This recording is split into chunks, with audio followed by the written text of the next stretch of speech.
Weencast, a Ween podcast with Shane and Rory.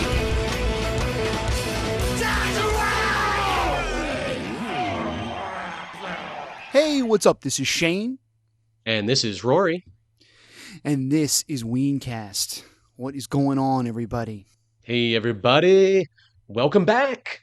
This is the 2023 stunningly staggering and stupendous Weencast Summer Contest results episode. Hell yeah. Whoo, mouthful. Dude, I just want to say before we actually get into the submissions, thank you so much, fans, for a lot of amazingly cool stories about Ween shows. Absolutely, man. Absolutely. We can't thank the people who sent the submissions enough. This is great. Yeah, absolutely.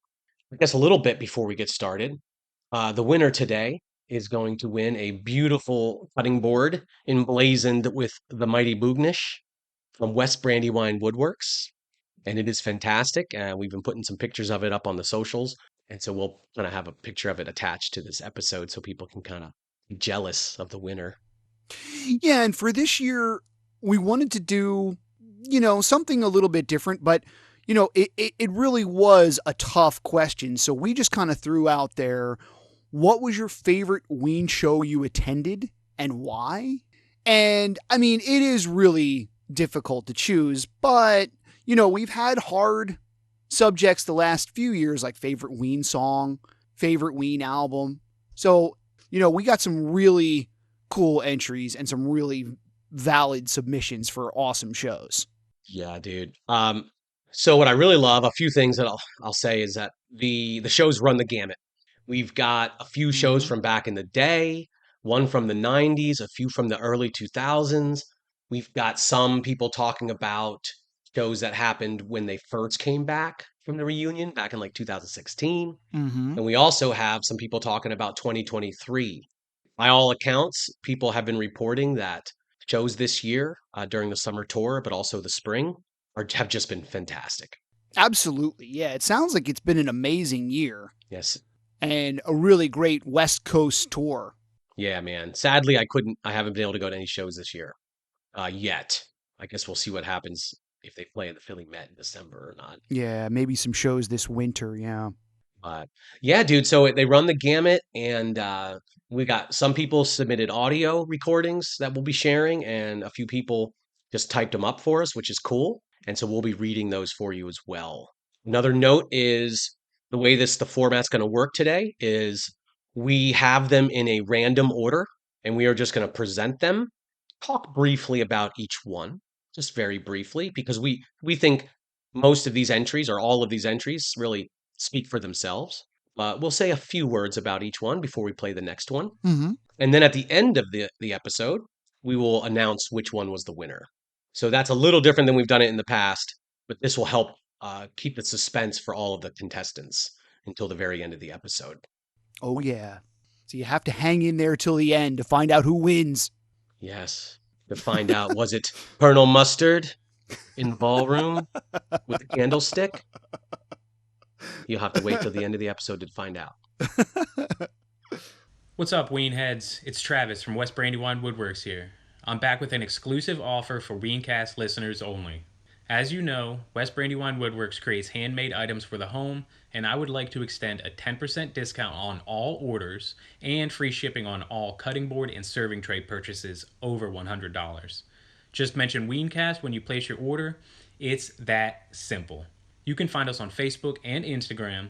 Don't forget to mention Weencast for your 10% off and free shipping on board orders over $100. And as an added bonus, I'll even hand deliver to you if you're within 30 miles of the shop. For quality you can depend on, come to West Brandywine Woodworks and mention Weencast. Boognish lives! So should we get started with our first submission? Hell yeah. All right. Well, go ahead. You want to introduce who it is? Yeah, man. So this is our friend Sean. So Sean's done submissions on, I don't know if it was all the contests, but I know at least one previous one. He's talking about one of the shows from when they first came back. So this is 4/16/2016 at Terminal 5 in New York City. So we had seen, was it the night before this, or was that the... I believe we saw the first one of the 3, 14th. Yeah, we saw the first one, and is this the second night or the third night? This is the third. Okay, so this would be the third night of New York City 2016. So now, do you want to read this in a specific accent? Rory's been working on his accents, by the way. Full disclosure, I haven't really been working on them, so we'll see how this goes. All right, Sean. All right. Yeah, man. Yeah, man. Me's are gonna speak for Sean, man. I would say that Ween at Terminal 5 on April 16, 2016 is my favorite show, man. But it's my only. I still need to remedy that. That show was total fire. However, I'm still going to be selfish. As amazing as seeing Ween live was for me, nothing beats playing Echoes with Dean Ween and friends, and being one of said friends in the band name, John and Peters. Yeah, man. 3 times. Always a blast. With some serious energy right there. Diener has joined me on stage once when I was doing a solo gig, and once when I was playing with the Adventure soundtrack. I love jamming with the guy. We be jamming. Those moments were fun, but pause. That's the real shit right there, man. I really need to see Ween again. I really need to do an Echoes gig again. Cool, man. All right. So thank you, Sean, for the entry. And Sean's an awesome guy. And I was just chatting with him a little bit an email about him playing with Diener with Echoes, which is so cool. And I'd love to be able to chat with him more about that later. So we are hoping we can put something together. Just a little bit about the Terminal 5 April 16th show. Some of the highlights. So a real quick rundown of some of the rarities that were played. Strap on that jammy pack.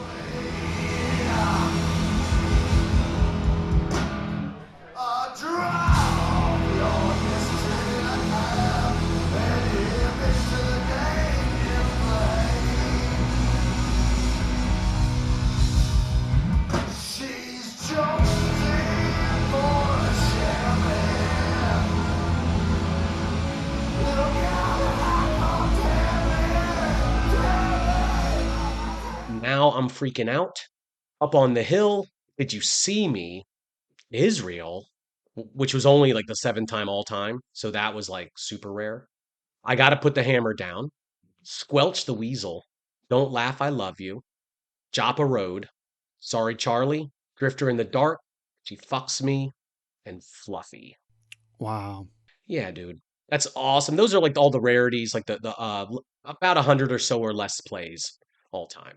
Yeah, those were amazing shows, and I still have to wonder, like, did they just map out the whole, like, 3 nights at once? I'm assuming so, just because, no repeats.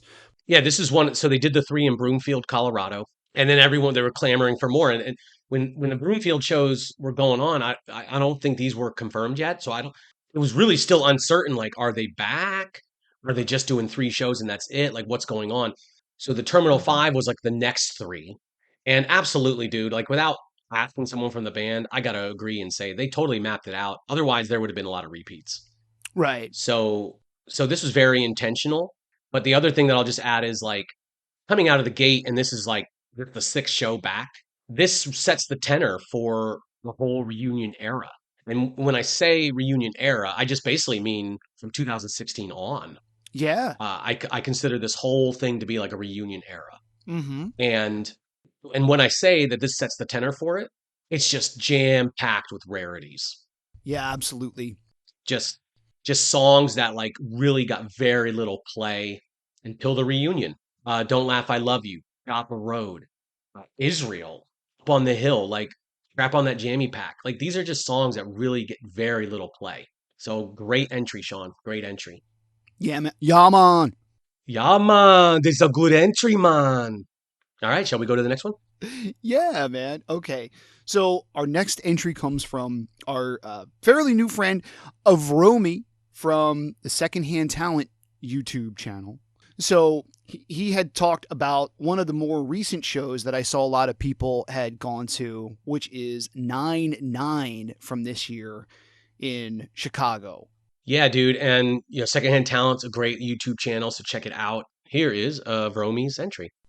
What is going on, Ween fam? It's your boy Steiner here from Secondhand Talent, answering the question, what is my favorite Ween show and why? Well, I'm kind of glad I held off on answering this one, because 9-9 at the Salt Shed, when Gina looked right at my wife, I'd say, this young lady just got married. She wants to hear Oh My Dear. We're going to play it. And then the live debut of I Fell in Love Today, and then the bust out of If You Love Me. I mean, come on now. For context, on one of the very first dates my now wife and I ever went on, she asked me to put on a dance song, and I put on Oh My Dear. She said, what the fuck is this? And I said, any song is a dance song if you dance to it. And I think that's the crux of the biscuit of what Ween is, right? Any song's a dance song if you dance to it, right? They bring the music, we bring the meaning, and then it all comes together in a beautiful way. Just one other quick note about that show. So when they came out, Gina saw Steiner's sign and gave the big thumbs up, and they played almost every awesome, love song that they've got, some of the more raunchy ones. And then after Oh My Dear, to hear Diener go, fuck this, let's get back to the hate. Like, they're just so much fun, and they care about their fans, and that's really, really showed in that show. And I guess finally, a point of validation of that 9-9 show, which also made it incredible, is that, they busted out, they played If You Love Me for the second time since the late 90s. And, you never know what you're going to get.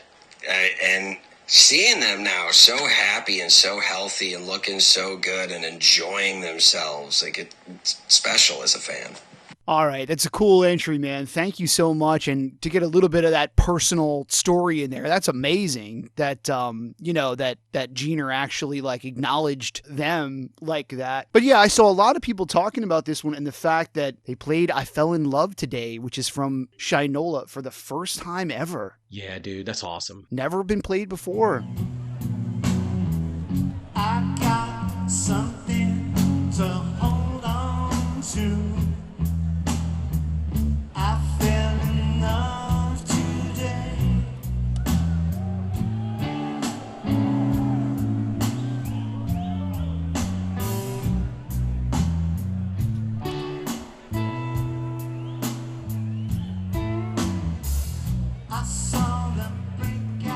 Dude, it's always great when you can get a new song, right? And it's amazing to think that the song's been around for 20 plus years and never been played, Yeah. And there's Oh My Dear, only 10 times total. If You Love Me, 19 times. Let me just go ahead and read all the highlights, okay? Yeah, go If ahead. You Love Me, Albino Sunburn Girl, Oh My Dear, Help Me Scrape the Mucus Off My Brain, Light Me Up, Tried and True, Chocolate Town, I Fell in Love Today, Up on the Hill, Mononucleosis, Tender Situation, Loop de Loop, and Ace of Spades. Yeah, that's amazing. Yeah, dude. Not only do you have one that's played for the first time, you got Loop de Loop is only 13 times. Oh My Dear, I can't even believe that's only been played 10 times. Yeah, dude, that's cool. That's awesome. That's amazing. And it's funny too, because right now, podcasts, we're in 2003, basically the Quebec tour. And so some of these songs like Tried and True and Chocolate Town, outside the Quebec tour, they really haven't been played that much. That's true too.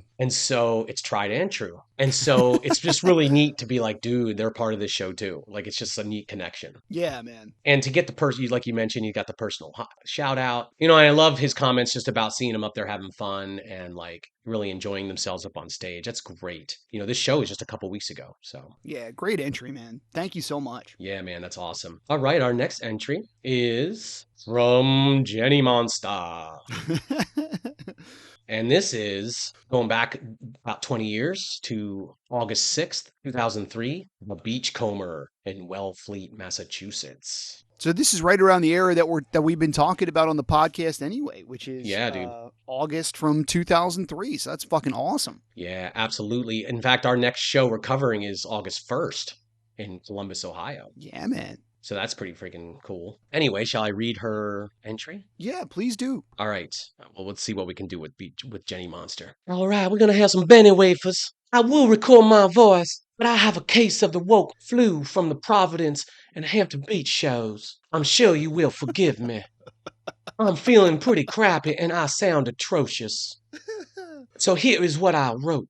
8603 at the Beachcomber in Wellfleet, Massachusetts. We hitchhiked from our campground and got picked up by this dude we had dubbed the Wook of Speed. The show was so intimate and amazing. They played These Nuts, which had us crying with laughter. Some other highlights were what Dina was talking about, the Grobe. Now I'm freaking out. The Enabler, Fat Lenny, and Awesome Sound. After the show, we skied down the sand cliff behind the Beachcomber and had a little bonfire on the beach. I'm not sure how the hell we made it back up that hill, but seeing Glenn jump naked over the fire was pretty memorable. Wow. I'm assuming she's talking about Glenn, her friend, not Glenn from the band. I was wondering that too. If it was actually Glenn, that would be really amazing. So, I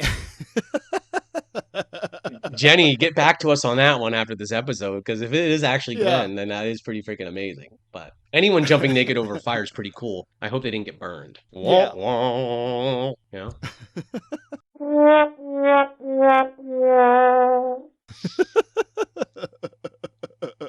highlights from that show. Here, I'll read some highlights Sure. from that show. So like she had mentioned some of these already.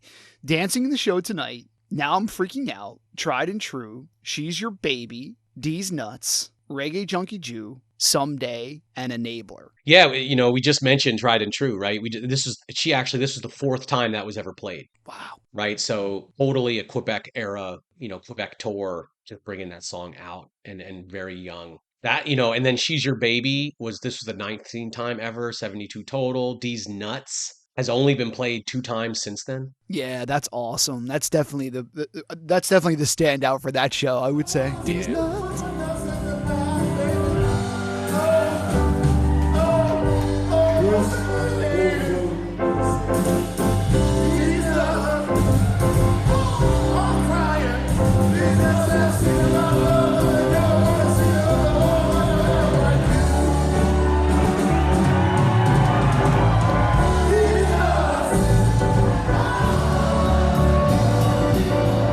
And I would say this is a little bit more like mirroring like the times in terms of it's not like the reunion where you get like half of the set list are rarities. So the rarities are a little bit shorter on that, but there's still so many and some of these, like you said, D's Nuts 15 times total. The Enabler 45 times total. Like those are that's some rare shit. Yeah, man. And I also appreciate that for her highlights, she didn't just mention the rarities, like she mentions Right. Grobe and what else? You say the Grobe. Now I'm Freaking Out, like Fat Lenny, like Awesome Sound. Like those aren't like rare, but like it doesn't have to be rare for it to be an awesome song. Be an awesome. Right. It doesn't have to be rare to be an awesome sound. Zing. You see what I did there? Yes, I did. Ladies and gentlemen, we're on fire. All right. So should we move on to the next one? Yeah, man. So our next entry comes from Jordan, who has been a great friend of the show since almost like day one, honestly. So big shout out to Jordan. Guy has been a great guy and always really complimentary to us and everything. And so this sort of goes back to that early reunion era. So he's talking about basically all 3 of the shows from the First Bank Center in Broomfield, Colorado, 212, 213, and 214 from 2016. Yeah, totally. So he doesn't really pick one in particular, but we'll kind of let it slide and we'll still accept his entry. And he wrote a nice long piece and sent it to us as well. Yeah, so I'll go ahead and read that one. All right, what do we got here? What can we do here? Oh, bear on teeth. Yeah. The most unforgettable Ween experience I had wasn't just a single show. It was a trilogy of shows over reunion concerts that took place over President's Day weekend in 2016. Here's why these shows are etched in my memory. For nearly 2 decades, Ween had held the title of my favorite band, but our relationship had a rocky start. In 1997, when South Park a day for you. It was all me and my classmates talked about, and I started collecting South Park merch soon after. For Christmas in '98, nearly everything I asked for was South Park related, and Christmas Day is when I was gifted Chef Aid, the South Park album. As you're probably aware, this album features many contributions from various artists, including Ween. I distinctly recall listening to it that day and thoroughly enjoying most of the track, except for Ween's song The Rainbow. At the time, I just didn't connect with it. It went over my 9-year-old head.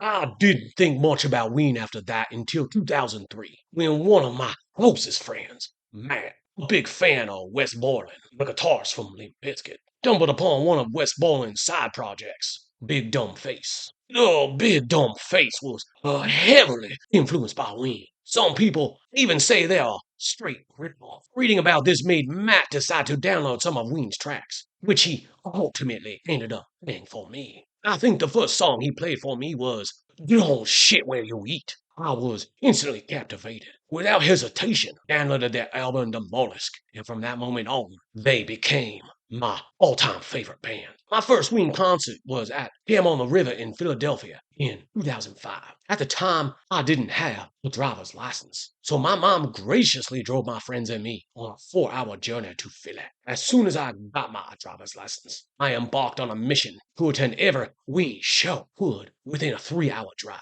Then on May 29th, 2012, the unthinkable happened. While I was at my friend's house, he casually dropped the bombshell. Dude, Ween just broke up. My initial reaction was disbelief, thinking it was a prank. However, when he told me the Rolling Stone article, reality set in. I was profoundly crushed. Jumping ahead to the fall of 2016, the Ween fan community on Facebook and the subreddit began buzzing with rumors about a potential reunion show. I remained skeptical, initially dismissing it because I was just some dude, because it was just some dude claiming to work at a venue who heard it from other employees. However, a glimmer of hope emerged when the dormant Ween Facebook page suddenly posted a picture of the movie. Excitement coursed through me, and the possibility seemed real. Guarantee. When the Denver shows were officially announced, I was ecstatic. Upon reaching the hotel in Denver, it was evident that everyone in the vicinity was there for Ween. After months of planning, I was inside the First Bank Center, where we all stood eagerly waiting for Ween to take the stage. Then the moment we had all been waiting for had arrived. Again, this may sound lame, but tears welled up in my eyes. Guarantee. However, I'm sure I wasn't alone in that emotional moment. They kicked the show off with what Dina was talking about, which I knew was deliberate because a month or so before these shows, Dina live streamed on Twitch, and he spoke about how much time they put into deciding what song they would start with. Despite years of not playing together, the band sounded phenomenal. As you'd expect, they played all the hits, mixed in with some rarities, like Olo Asado, which was only ever played once before in 1995, and Israel, which was never played before. The highlight of all the set lists, though, for me, was something completely unexpected. The debut of Kim Smokes, one of my favorite songs.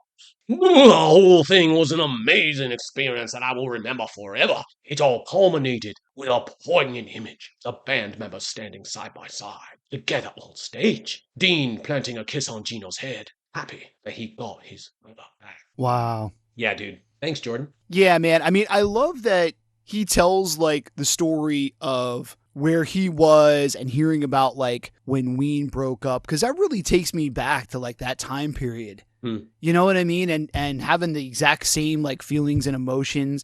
We weren't able to make it to those Colorado shows, but you know, we certainly talked about it. You know? Oh, dude! As soon as it was announced, I went to Amy. I was like, dude, like we got to do this. And then we kind of realized we can't. We weren't able to put it together. Yeah, that was a lot. But, you know, just being able to go to one of those New York shows that then happened, it was a couple months later. Yeah. But then that was sort of like the first like East Coast shows that were announced. You know, that was really special to me. Yeah. That makes me remember, I want to say the New York shows were announced like before Broomfield actually played, because I want to say that once I heard that they were announced, I was like, kind of like relieved. And then I was like, okay, I can go to the New York shows, but maybe I'm just not remembering correctly. I will just say, we're not going to go with all the highlights because this is 3 shows and like they played 100 songs. Right. So there's got I would have I'd be reading for like a couple minutes. But he mentioned some of the top ones for him highlights. And I just also love how like he was 9 years old and his parents were okay with him watching South Park. Like that's pretty cool. It could cross my mind. Yeah. So that's funny. That's awesome. That's awesome. And it's funny how it's like, oh, I had Chef Aid, but it didn't connect with me when I was 9 years old. Oh, go figure. Wow. So that's a really good story. I love it. Yeah, man. All right, let's move on. Who's next? Eli. So should we do Eli? Eli is a great friend of the show from the Ween zine. Among other things. Yeah, among all of his other projects, which I know I won't be able to name them all, so I'm not going to try. But you can check out our interview with Eli, one of our earlier episodes. Yeah, so he's also talking about one of the more recent shows. So can we play his audio clip? Yeah, so this is July 28th, 2023, the Greek Theater in Los Angeles, California.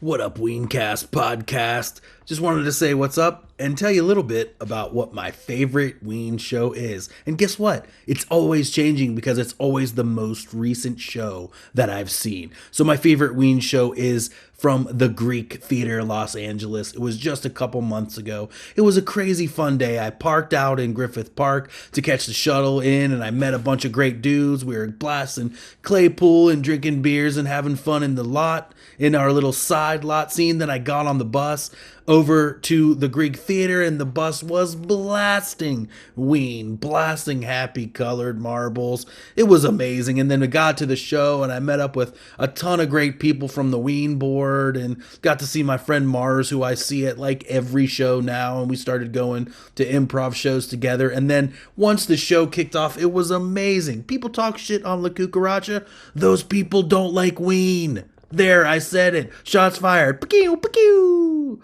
But they played a lot of great stuff from all throughout. We got a stallion. We got just an amazing stuff, and it was so much fun. And then that night I went home, got like 2 hours of sleep, and flew to Burlington, Vermont for an amazing friend's 40th birthday. It was a full-on rocket burn throughout a whole weekend. I loved it. I bought a shirt for my buddy and a shirt for myself, but I dropped one on the ground. Anyway, I gave him my tie-dye, the mollusk. It was so much fun. The best Ween show for me is always the last one I saw because that's the freshest memories.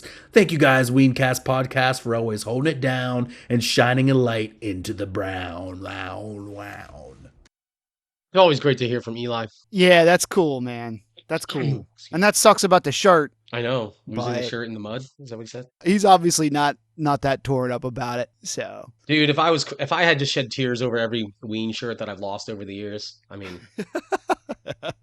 I think the only one I actually have at the moment is a Dean Ween Group show shirt. that's a good one to have. All right, so some of the highlights from the Greek Theater: Chocolate Town, Light Me Up, Did You See Me, The Stallion Part 1. Piece of shit.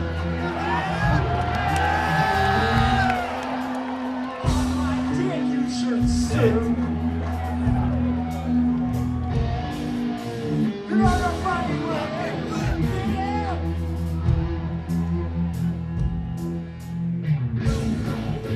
Stay Forever, Polo Asado, which is awesome. Don't Sweat It. Oh man, that's great. It's Gonna Be a Long Night. Gotta Put the Hammer Down. Falling Out, Shame Maker, and Polka Dot Tail, and Tender Situation. Those are your rarities, uncommons. Yeah, man. Cool show. So there's some great shit there, like Falling Out 11 times total. Mm-hmm. Don't Sweat It 80. That's a beautiful song. Polo Asado 13. So there's some great rarities. And again, the reunion era, like they just layer on the uncommons and rares. Really are always trying to bring back shit that they haven't played in a while. I love seeing Polka Dot Tail make a comeback, Yeah, by the way. that's pretty cool. That could really be like a great like jam out. That's awesome.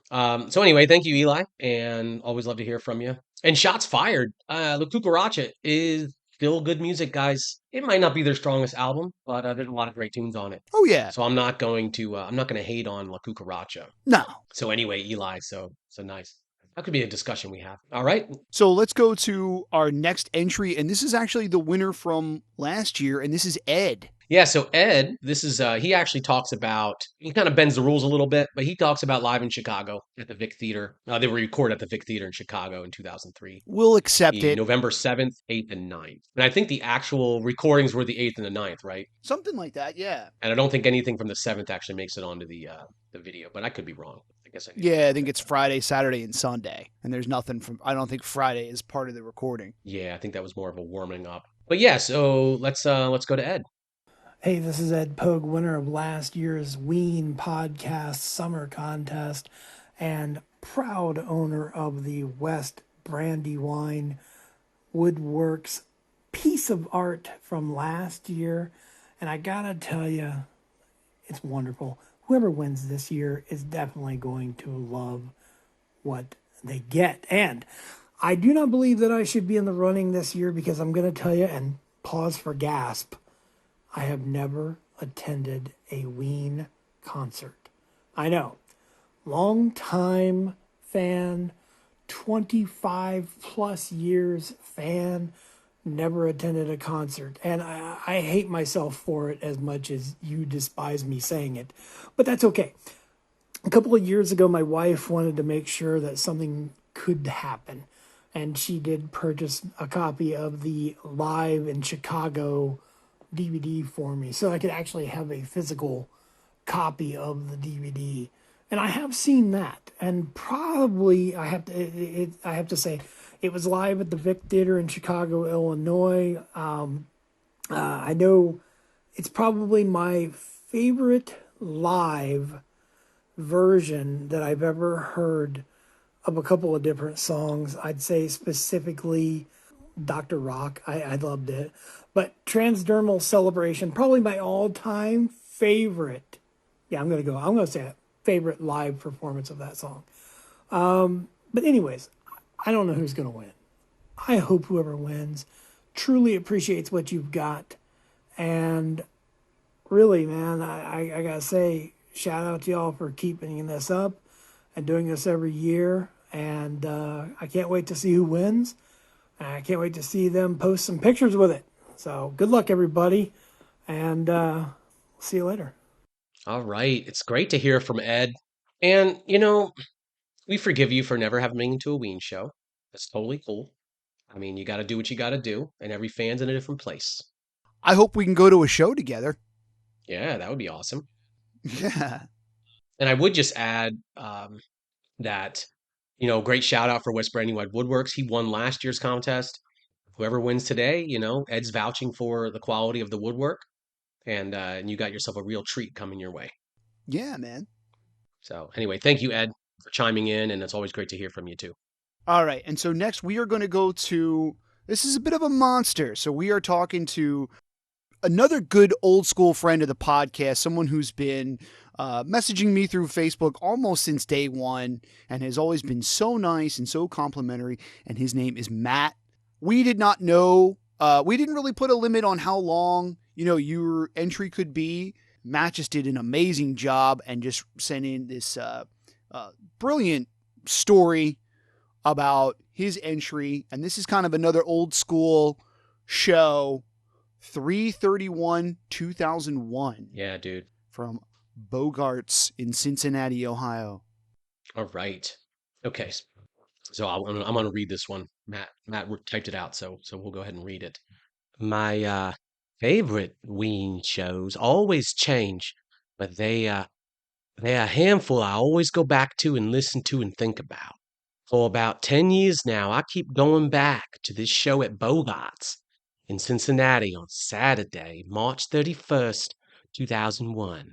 The other Bogarts shows are great, but this one just keeps calling me back. Every time I had seen Ween in Cincinnati, up to that point, they had blown the roof off of Bogarts, so I figured this wouldn't be any different. They had played Bogarts 3 times before, and this was the fourth and final time they played at Bogarts. Unless, of course, they decide to go back someday. I was 29, and my friend Kevin, who was 40, was going to go with me to see Ween again.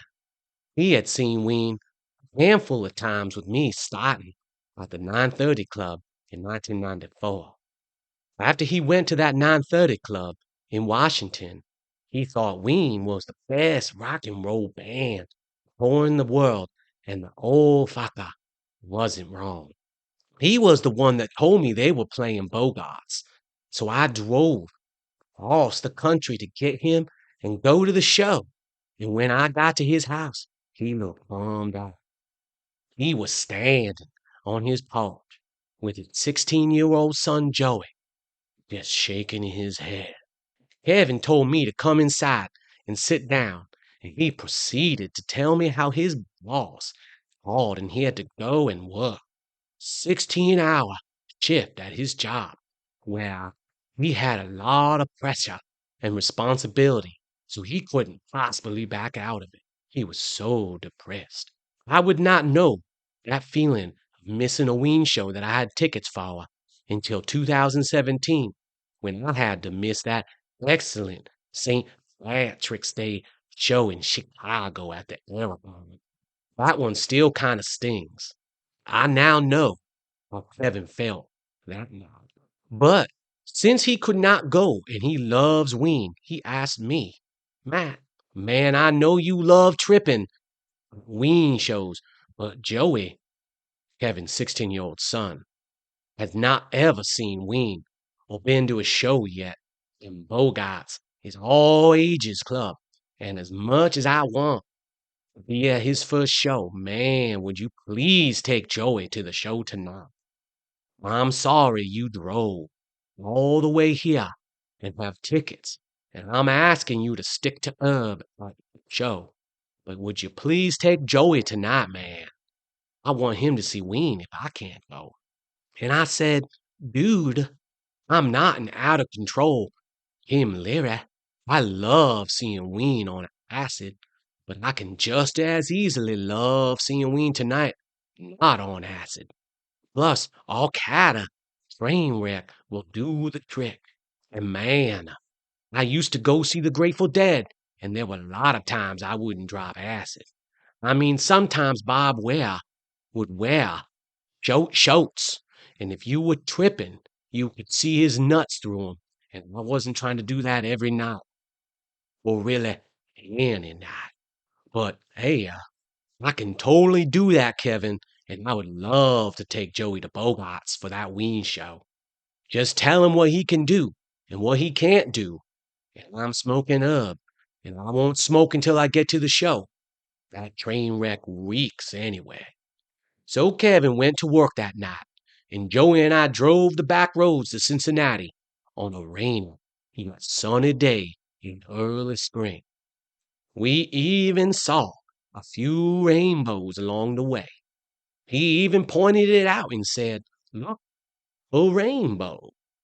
Maybe they'll play that song that's on that South Park album. And I remember I said, we got to ride tonight. My little homie Kenny died tonight. And then I told Joey to put that CD in and we listened to that album on the way. Joey was 16, so he was listening to a lot of old albums for the first time. He already knew Ween albums and loved them. At that age, he was still finding classic rock albums, and his favorite band, like a lot of kids his age at the time, was Metallica, and he also loved AC/DC. He, like a lot of people, thought Angus Young was the shit. Joey still loves all of that stuff. And all of these things I mentioned about Joey and the bands he loves and the things that happened come into play. He was 16 and had never been to a rock and roll show, let alone a Ween show. And anyone that can hear this could go to that set list and see how that kid had his mind completely blown that night by Ween at his very first rock and roll show ever. He experienced one of those shows like when people tell you Ween were reading their mind. Everything that happened both that day and night to Joey made it seem like it was almost in the cards and that it was fate for him to see Ween that night. So we get to the show and park and get inside, and even though it is early, the place is packed. Joey had never been in a bar or in a crowd like that, and he had a shit-eating grin from ear to ear. The lights were up in the room, So the lights finally went down, and I told Joey, man, listen to the drummer, unless they start with Nan. And if they start with Nan, watch Dina play that solo. And he said, I hope they play the mollusk and baby bitch. And right then the lights went down. Claude sat down and started hitting the kit just to warm up, and it sounded like a machine gun. Joey even said, whoa-ah. And I said, your name is Joey, and you just said, whoa-ah. Stop that shit. He laughed and said, man, that drummer is good, isn't he? And I said, Claude Coleman is more reliable than a machine. Get ready for the clinic to start, Joey. And the band was milling around, and the lights went up a bit, and Dina started that riff to Nan, and the little dude was so excited when Dina started playing that he got air. He said, fuck yeah, Nan, and it was excellent. At that point in the time, anytime I saw a show with Nan as the opener, it was killer. Still to this day, I love when they come out and start with Nan. After Nan, we got Captain Fantasy and Gina's vocals were already blowing Joey away. He even said he's like the albums, but better. You nailed it, Joey. After that Captain Fantasy, we gotta Take Me Away, and Joey again turns and tells me, man, Gina is a strong singer. And I told him, Joey, is this the best already or what? And he said, yeah. He said, yeah, this kicks ass. I said, well, get ready, because they are going to play 30 or 35 songs tonight. Joey's eyes got big, and I just said, yeah. Next, we got Exactly Where I'm At, and we all love these Ween songs, and my favorites are always switching and coming back around again. And at that time, and still to this day, I'm a big fan of that song. So Joey, just 4 songs in, was ready to rush the stage. The kid was gone on the Ween. I remember he told me after Exactly Where I'm At, the bassist looks like he is doing nothing, but he is doing everything. He makes it look like it's easy. Then Joey said, I feel it in my chest. And I said, wait till you feel it in your balls. He laughed. And as for this Ween show, during this show, the lights came up a few times to assist through, and the white stage lights were really bright, too. So when they would do that, you could see the entire room just like it was daytime, and they had all the lights on. And the atmosphere and the feel of that show was so much fun. A bit later, they did Voodoo Lady, and Joey was psyched when he heard that come out of Dina's guitar, and he should have been, because man, I still think that is one of the coolest and wildest Voodoo Ladies I've ever heard. Dave was thumping on the bass. Dina was on fire.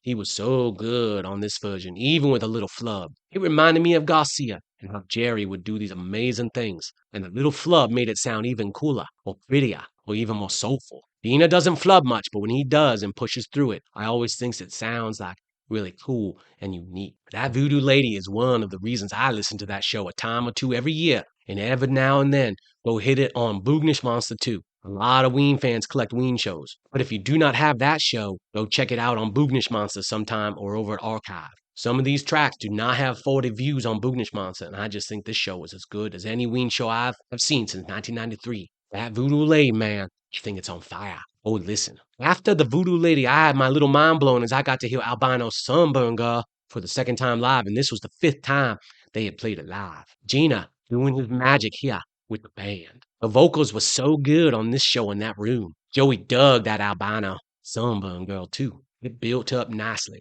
At this point, you can see this song is coming along already, and Ween fans will come to crave it loud. Good version. Next up was a humdinger of a Don't Get Too Close to My Fantasy. This band had to start it over, and that just meant double fantasy. We were screaming. Dina was reaching out toward us, all of us. The crowd was up for this one. Fast forward a bit, and they rocked out Buckingham Green. Band putting on a clinic. When the song was over, it would be the very first time out of hundreds of times in his life that Joey would say, Ween is a trip. After Buckingham Green, we got a tear for Eddie.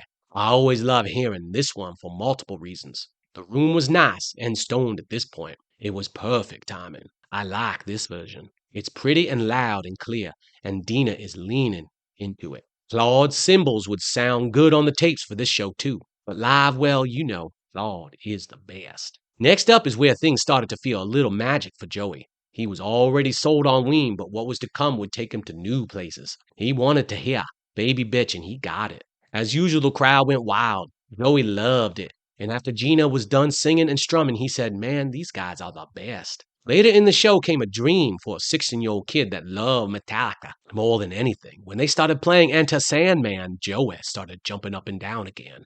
I think this was a good version of Sandman. Dina was jamming and Claude was playing the drum pop better than Lars. Dave was loud live on this one. Then after Enter Sandman, Joey kept getting Christmas Early from Ween. They did Homo Rainbow, and he had never been to a show, so he had never seen everyone singing along. He's a modern day country boy and still at work, the farm kind of guy every day, and he loved seeing that. He went home and said, Mama, everyone was singing Homo Rainbow. It was so cool. I had to laugh when he said that. Another highlight was Sorry Charlie. I had only seen them do that song 3 times at that point. I always dig when Dina does that song. Solo in this one is great. It sounds like Dina doing Neil Young at the end. I still remember, and I loved it. After that, it just kept getting better for me because I had never heard Mononucleosis. I was stoned, and I thought Gina's voice and guitar were drawing people in. That song is always great, and I was really glad to hear it that night. After Mononucleosis, they did one of the prettiest versions of Sarah I had ever heard live. Dina was strong. Dina's guitar on this one would make me go climb a mountain. No matter how it is done, that solo never gets old to me. The lights kept coming up at Bogart's that night too, and the guys kept calling out to Kirk and asking him that he wanted to hear. And after Sarah, people started yelling, Free Bird! And well, Dina did it. He fucking did it. Yeah. It was pretty fun. That was a really fun moment at that show. Joey had in his mind blown again. He'd said, do all bands do stuff like this during their shows? And I said, no, only Ween does this, Joey. That Freebird was funny to me, too, because the only other time before that Bogart show in 2001 that Ween tried to play Freebird was at my first Ween show on Valentine's Day in Nevada in 1993. After Freebird, Ween almost made Joey have a heart attack at 16. Dina started playing the opening for Those About to Rock, and Joey said, no way are they going to play songs from my 2 favorite bands. I said, yeah. You better send those guys some cards during the holidays because I don't even believe that they are playing these songs with you here. This is nuts, Joey. Then they ditched For Those About to Rock when they went into Stroke or Ace and the place went wild. Joey loved that song. So again, Ween, well, delivering for his first concert. It was an excellent version too. After that came a song that I had only heard live one time, The Enabler. This time around, it was fun. The crowd pitched in on this one. And next up came one of my favorite moments ever seeing Ween. It was the first time I got to see Claude finally do Put the Coke on My Dick. Joey laughed his ass off. It was so great. Claude ripped it up. Claude Coleman is the greatest drummer. And next up for me was a big highlight in getting to hear She's My Baby. That was only the second time they had played that song. Dina's voice gets me on that one, and the lyrics are so great. I was glad to hear this one on that night in Cincinnati. Great fucking song. And then came the closer. I will always love 3 encores, probably the most. Fit Cloud, LMYP, and Buenos Aires Amigo. And on that night, they went with one of my favorites with Buenos Aires Amigo. This version was so fucking great. It too could be the best Buenos Aires Amigo that I have ever heard. And I have heard that song quite a few times live. They did it justice that night. They played all those songs I had never heard live, and they seemingly read the mind of Joey. When the lights went up, Ween had played 34 songs, and they had a new fan for life in Joey. Just another day at the office for Ween. Ween is the greatest band in the world. Yeah, so Matt talks about some of the highlights from this show, but I mean, just some like crazy stuff. Like when reading through this story, I'm like, what? You know, this was a show that was never really like on my radar because it's from back in those days before, you know, Facebook and yada, yada, yada. But I mean, some of the crazy highlights that are on here, you know, Albino Sunburn Girl, The Stallion Part 5, Enter Sandman, which we had seen that once or twice from that time period, Sorry Charlie, Mononucleosis, Sarah, Freebird. What? Technically unfinished, but second time all time. Like it's only ever played once, and this time they didn't finish it. Thanks to this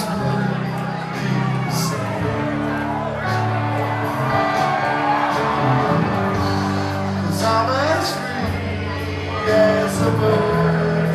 How about you?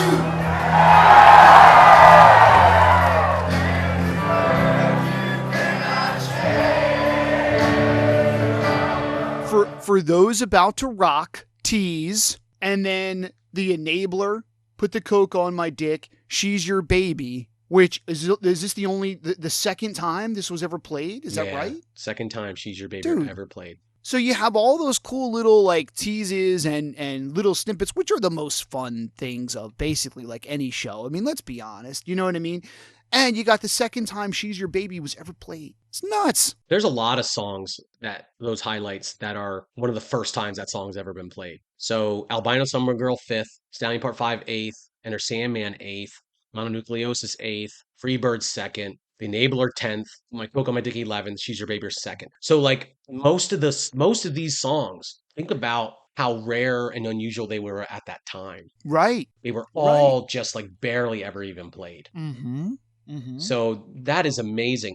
Another interesting thing about this show is this was during the Glenn hiatus. So Glenn was not part of this. And we actually covered that. We went to Norva in 2001, about a month after this, a little less than a month. And one of the things we noted is how they kind of rocked a little bit more. Like they obviously step away from the songs that would feature Glenn more prominently. So if you look at this highlight list, it is a lot more of those songs. Like, I mean, dude, they have a couple covers, like rare covers that they do. Right. So Yeah. pretty awesome. I do want to also add that in chatting with Matt, he did point out, and just sort of like disclosure, like this entry was this was a memoir, a fictionalized sort of memoir. So we're not going to say that every single thing that he said might have been to the letter, but I guess we can get some more clarification from him. But nevertheless, just an awesome, ridiculous story. Yeah. Thanks, Matt.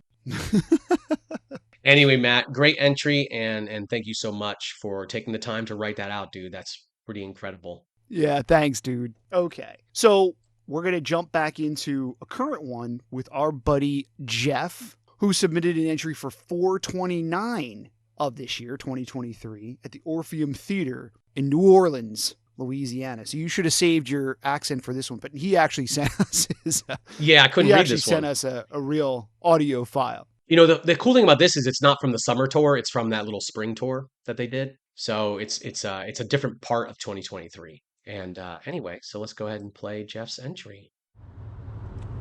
Hey, Shane and Rory, this is Jeff. I'm from Connecticut. Just wanted to send in my submission, but first want to let you know that I am a big fan of your podcast. I'm relatively late to the game with it, so I'm getting caught up on all the episodes, but I really love hearing it. Love you dissecting the shows, all the detail you guys go into. I just love hearing Ween fans talk about Ween. I think is what it comes down to. So just quick background with me and Ween. So I am 37 years old, so I'm a little bit on the younger side, I think, of some of the other folks that have been around when they were kind of, when they first came out in the 90s and everything else like that. So I was aware of them in the late 90s, actually through Napster. They had a song on a playlist on Napster. It was Baby Bitch, and I remember hearing it and loving it. But then after Napster went away, it was just something where I didn't revisit them. But later on, when Spotify came out, I remember the song Baby Bitch. I looked up Ween, heard the whole Chocolate and Cheese album, got obsessed with it, and then within a very short period of time, learned all of their discography. And then was listening to, some of the recordings on YouTube, the live recordings, all the stuff on Re-Listen, all the audience tapes, and just became obsessed with them.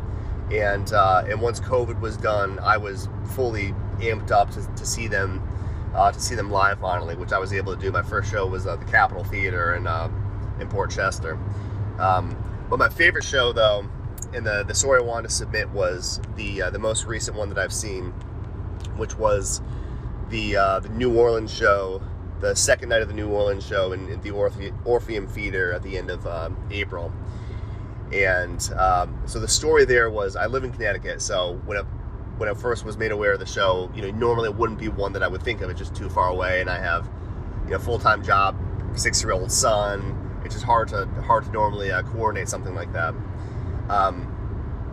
But at the time, right before that show was announced, I had been going through a little bit of a change in my life, in that I had been married for 10 years, had a 6-year-old son, and just recently had gone through a divorce. So it was something that came up very, very almost out of left field and really caught me off guard. But we finished up the divorce, filed all the paperwork and everything else, and I was transitioning between two. We had to sell the old house. I was kind of going to another one, so I was kind of figuring out where do I go from here. And just in bed one night, and saw on my phone that the shows were just announced. And without really thinking through a plan, I just bought the tickets for the 2 New Orleans shows.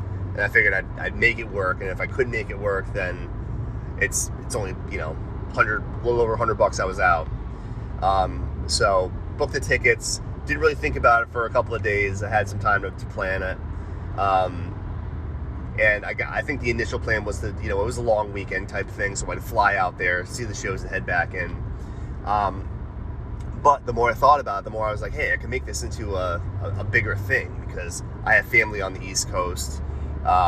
North Carolina, my uncle, who was a huge musical influence on me, in that he kind of helped me shape my musical tastes, got me really kind of widen my my taste with what I was listening to. He was a big Dead fan, but also liked all kinds of experimental music, so he would just send me albums, send me boxes of CDs and everything else, and he kind of helped me become the music listener I am now. So I wanted to visit him. I had been a long time since I've seen him. My dad also lives in Tupelo, Mississippi, which is only 5 hours away from New Orleans. Haven't seen him in a few years, so I figured, I'm like, hey, maybe I can make this, I could take a week, make this a road trip or something.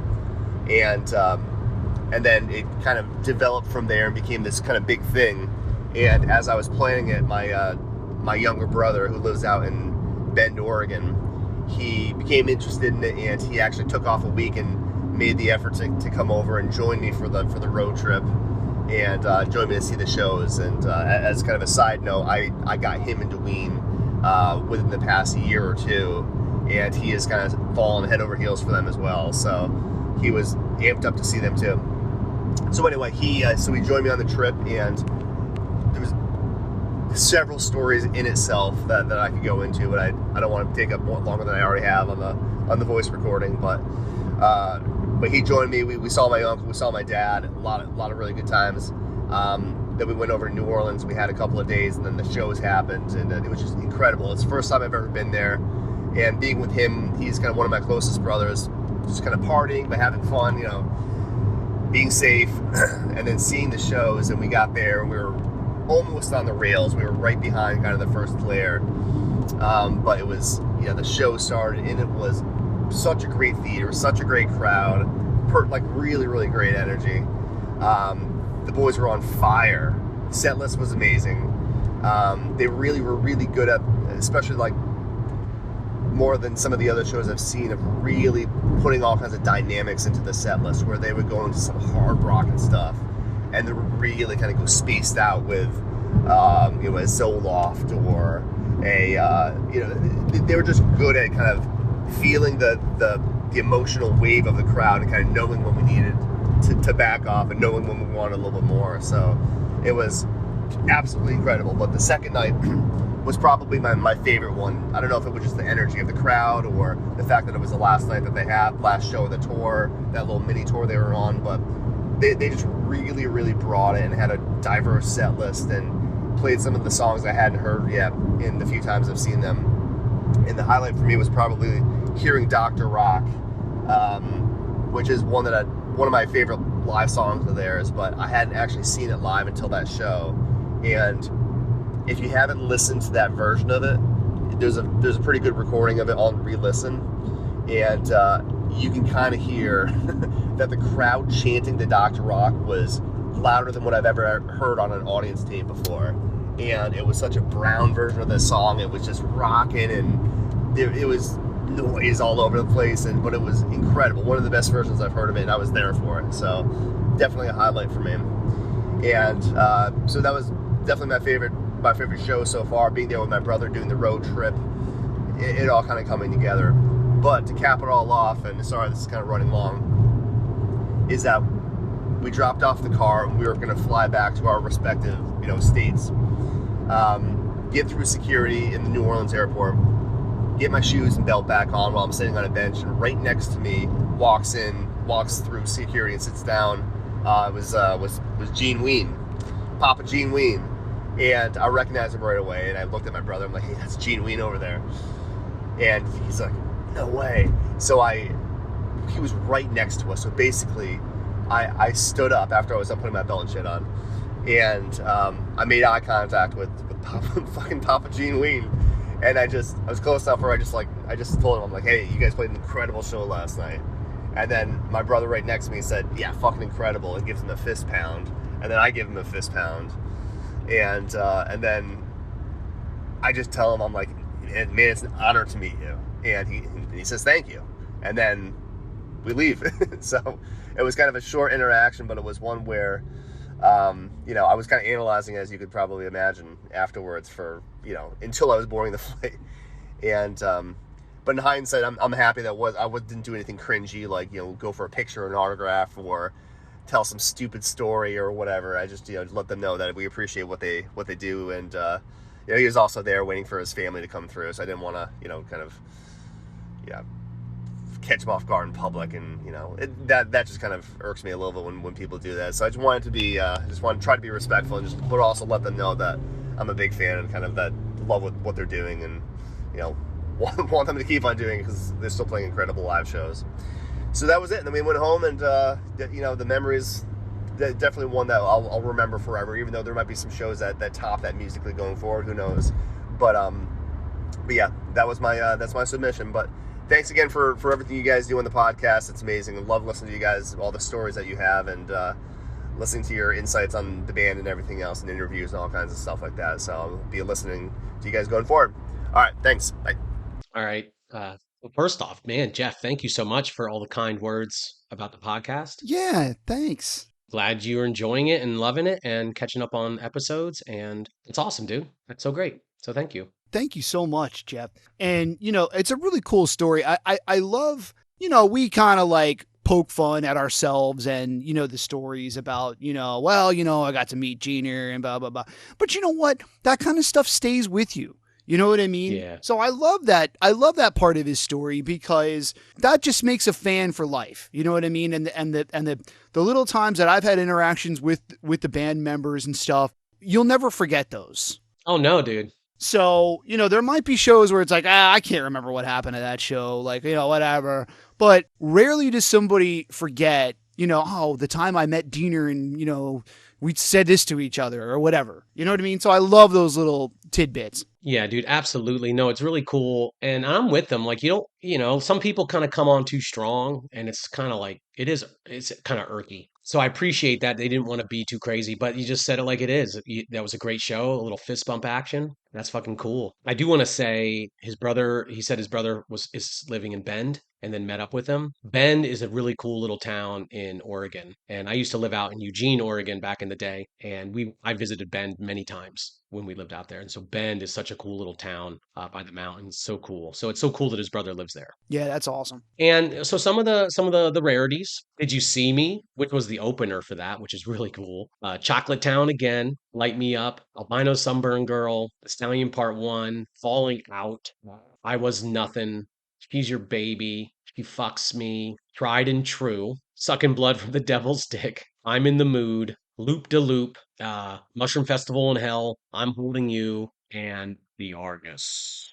Wow, that sounds like a great show too, man. Yeah, dude. I'm gonna have to pull that up on YouTube and listen to it. And I hope that this contest inspires you guys out there to, listen to these shows, find them on YouTube or on archive.org and take a listen, and then you can kind of decide for yourself how good these shows are. Because I don't know about you, dude, but when I'm looking at these set lists and hearing these people's stories, like I'm realizing that all of these are like amazing shows. So very cool. Should we go to the next one? Yeah. And, so Jeff, thanks for the entry, and, look forward to hearing from you in the future and all that. And thanks for being a listener, dude. It's awesome. Yeah, thanks, Jeff. All right, guys. So we got 2 more left, and then we'll make the announcement about which one of these beautiful entries is the winner. All right. So the next one comes from our great old school friend, August Forming himself, Fred. AKA Mr. Setlist. I didn't know that was a nickname of his, but that's cool. Now I do. Well, I would consider him to be Mr. like everything, not just Mr. Setlist, but, Mr. Recording, Mr. So he's always been so helpful with us, and you could check out our interviews with him from a few years ago, which were just a great time. And we just have all the best things in the world to say about Fred. So of course he was nice enough to submit an entry. So should we play his? So this is going to be, and of course he has to bring up John and Peters, 5/12/98. John and Peters, New Hope, PA. Oh my God. Yeah, dude. And so this is the oldest show referenced of all the contestants from 1998. Amazing. The five-piece band, really just pretty new at this point. So anyway, here's what Fred has to say. What's up, Shane and Rory? And howdy to all you Ween peeps and fam. Fred Moore here, aka August Forming, Mr. Setlist. My Ween story is a little bit involved because the first time I saw Ween was in 1988. I had only ever seen the name around and heard people talk about them, but never really checked them out, mainly because of the name. So my friend, we were going out on a date actually. She wanted to go see Ween, and I said, "Cool, let's check them out." I never checked them out. I'd always seen the name. I knew they were from New Hope, so we went to see them. And it was when it was just the two of them. And I thought it was funny and interesting, but the sound wasn't good, and it was a lot of screaming. I was a huge Deadhead at the time. I spent all my spare time going on Grateful Dead tour, and when I came home, I planned for the next Grateful Dead tour. Same with the girl I was with. So I thought, well, if she's into it, I'll stick it out. I looked over at her, and she was wincing. I said, "Hey, if we leave right now, we can catch the second set of Greg Allman at the Tower." So we bolted down to the Tower Theater from New Hope and got tickets at the half. Like, they were on break when we got there, the Greg Allman Band. They had tickets available at the door. First row right in front of Greg. Somebody didn't come to get their tickets. So we were in like Flint. Needless to say, I had a great night after that. But the next time I saw Ween was almost 10 years later, and they were playing at John and Peters. And my buddy Peter Robleski said, "Hey, you got to check out this band Ween." And I was like, all right, I'm not really into them. I saw them once before, but I didn't really think they were that great. And my buddy Pete said, "Oh yeah, well listen to this." And he put on Tear for Eddie. And I said, "That is not the band that I saw. That's amazing." So we went to see them 5/12/98 at John and Peters. And it was an amazing show. Packed house. They did close to 4 hours. And then near the end of the show, they brought up Bill Fowler. And I had never met Bill before. And it happened to be his birthday. So he jumped up and they played Stella Blue. I couldn't believe it. One of my favorite Grateful Dead songs. And these guys are singing songs about waving their dicks in the wind and all this other crazy shit, AIDS and all kind of shit. And then they play Stella Blue, like one of the most delicate Grateful Dead songs there is. And they killed it. And then they went into a song called Let Me Lick Your Pussy. I turned to my buddy Pete and I said, "This is my new favorite band." So there you have it, my friends. I hope that meets the criteria. Love you all. Have a wonderful Weencast. See you guys. That's a great story. I love that story. I love that it starts in 1988. Yeah. And Yeah. and it's like he's not impressed. Yeah. But anyway, so fast forward, and also the Allman Brothers Band, like that's great. Back in the day, man. And yeah, dude, 1998 at John and Peters. So this is wild because he says it's almost 4 hours long or whatever. It's only 28 songs on the set list. So there must have been some amazing jams, dude. Yeah, amazing jams. I'd love to listen to this and to think that they played with the whole band. Now, I know not without checking Brown Bass. I'm sure it happened a few times after this as well. But the fact that they played as Ween in John and Peters 1998, I mean, we had seen them at the Trocadero in January of 98. So, I mean, you think about just like the size comparison, the fact that they were actually playing Ween shows at John and Peters still, like they were just normal shows. I mean, those must have been, just killer, man. Oh, dude. And when you're thinking about, it's crazy when you go back this far, because when you think about, what were the rarities? Well, so many of the songs hadn't even really been played that much before this time. So if I'm looking at Brown Bass, like so many of these songs, it's like that are completely common. They're still like relatively new at that time. Yeah, right. And so it's just amazing. Like, but anyway, so some of the rarities you got, I'm Dancing in the Show Tonight. They open with that. And that's relatively new at that point because it's from the Mollusk. And then Get a Little Taste of You, Tender Situation, only the 24th time ever played. So that's pretty cool. Wow. And then you got Laura with the Magic Man, the Salt from Heart, the Tease. And you got Summertime, George Gershwin. This is like the only time they've ever played that. Yeah, it's cool. Hot for Teacher, Stella Blue. They played it. This is the third time and 10 times total.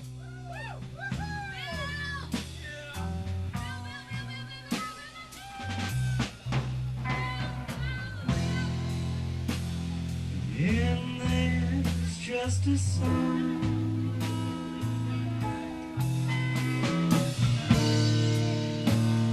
It's crying like the wind.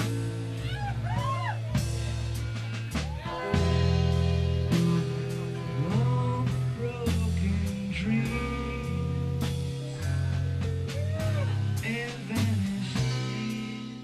And then, of course, LMLYP is more common, but less than 100 times at this point. Man, those last two songs combined must have been like 40 minutes right there. And Bill Fowler was in on those Freaking unreal, man. because you got Stella Blue and LMLYP. Like, And just seeing those cover songs and things that they played like that, obviously they're having fun and just throwing out whatever. totally. You know what I mean? So that's the most fun. When you see stuff like that, it's like, what? Really cool shit.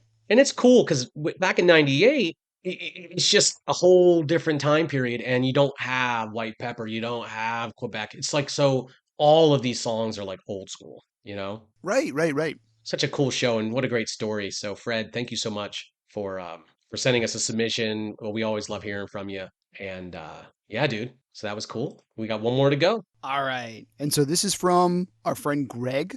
This is another one from this year.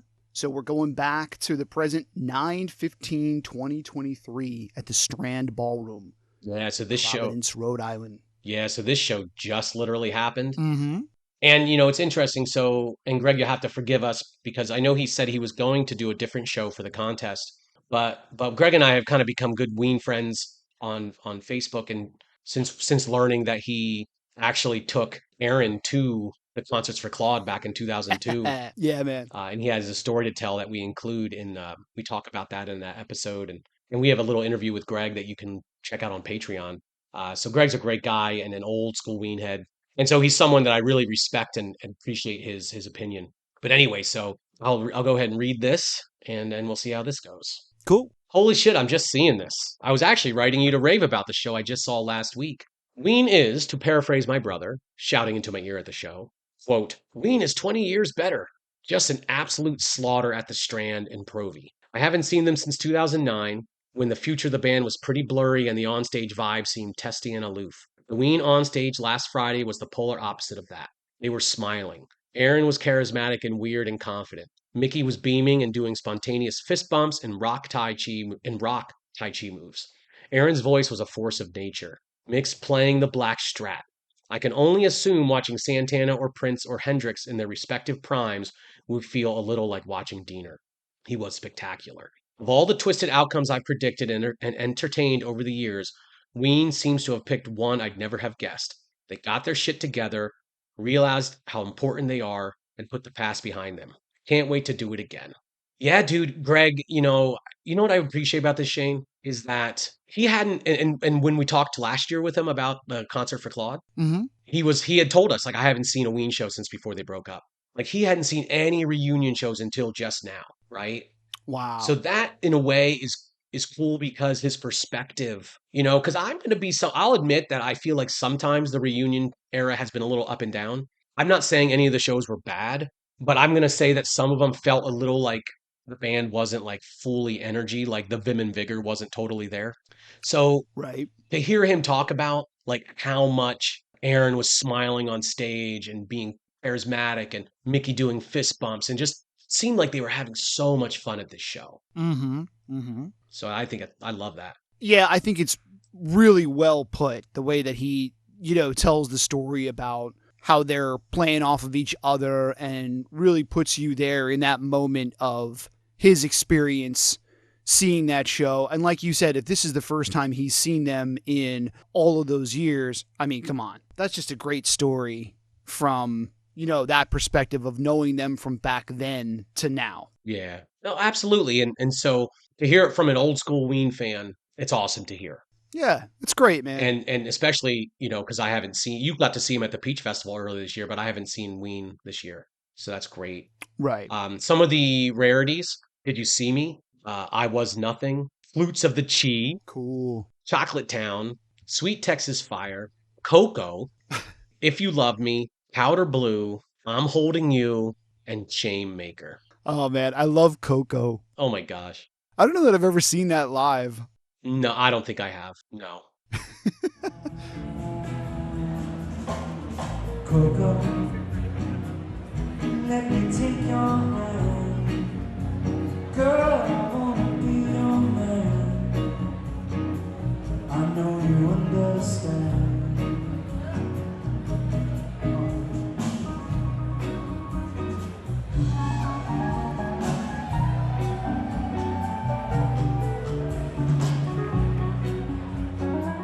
But that's amazing. Oh, and the old double feature, Captain Fantasy into Don't Get Too Close to My Fantasy. They're not uncommon, but like they're not super common, but it's cool when they're back to back. I just always love that. The Captain's in the house. They should have done a third one with Captain. Mm-hmm. Make it a trilogy. Yeah, make it a trilogy, like Star Wars. But no, dude, what a great rarities. And Did You See Me showing up a few times tonight, and Chocolate Town, showing up a few times. And just to hear him talk about how great the show was, right? It's not just about rarities. Him comparing Mickey to Santana or Prince or Hendrix, I think is right up there. Like when Diener is at his best, there's very few guitarists that are better than him. Like, and that's just the honest truth. Yeah, man, that's awesome. So yeah, dude, Greg, thanks for the entry. It's awesome. And another recent show that's out of this world. So what do you think? Should we do a drum roll and announce our winner? Yes, we can do a drum roll. And well, you know what? I do want to give a runner up. Can I say like Yeah. that there's one that we felt like there's two that really stood out. And so this is the runner up, and I guess we don't have anything for the runner up. Maybe we can send them some stickers, or I don't know. Yeah. But We can at least get some stickers. Yeah, absolutely. so you're not going to get anything, but you should know that you were the runner up, and the runner up is Jeff Yeah, man. with his story about the Orpheum, the second night at the Orpheum in New Orleans from the spring tour this year. Story about getting together with his brother from Bend, and actually having two awesome shows, and then actually seeing Jeaner at the airport. Fantastic story. Yeah, that's cool. Cool story, Jeff. Thanks, man. All right, but we're here to tell you who won, and not just the runner up. And drum roll. And the winner is Matt with his amazingly crazy and awesome Yeah, dude. novel of a story, memoir of Ween. Beautiful. To think that Matt took so much time to put this story together just for us. I mean, this is like an article you'd read in Rolling Stone or something. I mean, this is nuts. I mean, we just can't thank him enough. It really puts you like there in, his shoes at the time. And to think that it's an old school show from that tour without Glenn Yes. from 2001. I mean, it's like, wow, this is great, man. Yeah, dude.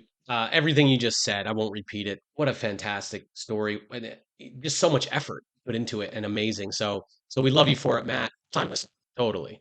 But yeah, just thank you for having fun with it and giving us this beautiful piece of writing. So, it's really what it is. So thanks, man. And thank you to everybody. It's been another fun summer of, going back and forth with people and just like, oh, what should I write? It's like, hey, anything you want. Or what should I say? It's like, hey, whatever. You know what I mean? So it's been a lot of fun. Yeah, dude. And Matt, we are going to get that. Your prize is going to be mailed out to you. I don't know if you will have gotten it by the time this episode airs. We're going to try not to get it to you early, but it may be in the mail. And so you should get it in a few days. And please take a picture of it, you with it, all that. And we're happy to post that up and just share that because it's awesome. And yeah, thanks so much, dude. It's Yeah, awesome. thanks, Matt. And thank you, everybody. Thank you, everybody. I got to say, man, this has been the best contest yet. Yeah. Yeah, and just to hear opening it up for Ween shows that it's like, hey, at least there's a lot to talk about. Yeah, dude. No, it's fantastic. And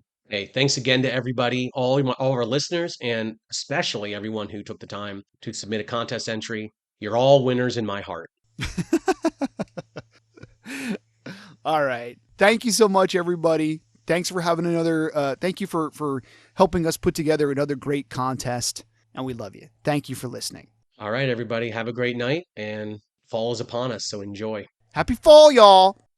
Later.